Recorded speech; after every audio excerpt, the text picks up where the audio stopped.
The Israeli cabinet's given the go-ahead to a bill which, if passed, will put any peace resolution with the Palestinians to a referendum.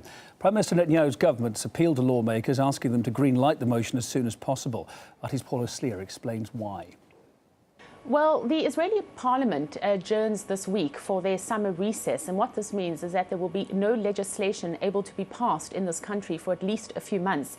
The Israeli cabinet has approved this bill that requires any future peace deal with the Palestinians to be put to a referendum. Now, the Prime Minister's office issued a statement in which it said, and I'm quoting, that it is important that on such historic decisions, every citizen should vote directly.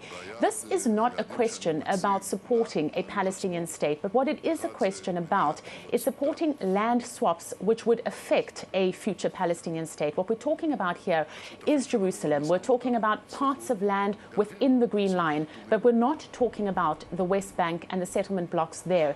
But it is at the same time worth noting that this bill was pushed by a predominantly right-wing government. It was pushed by the right-wing members of Netanyahu's government, meaning that they might be counting on the Israeli public to not give its nod to giving land towards a future Palestinian state. And it might be a way for them of putting another hurdle in the path to a Palestinian state. I think it's fair to say that most Israelis do support negotiations with the Palestinians. This coming Tuesday, it is expected that since 2010, there will now be a resumption of direct negotiations between the Israelis and Palestinians in Washington.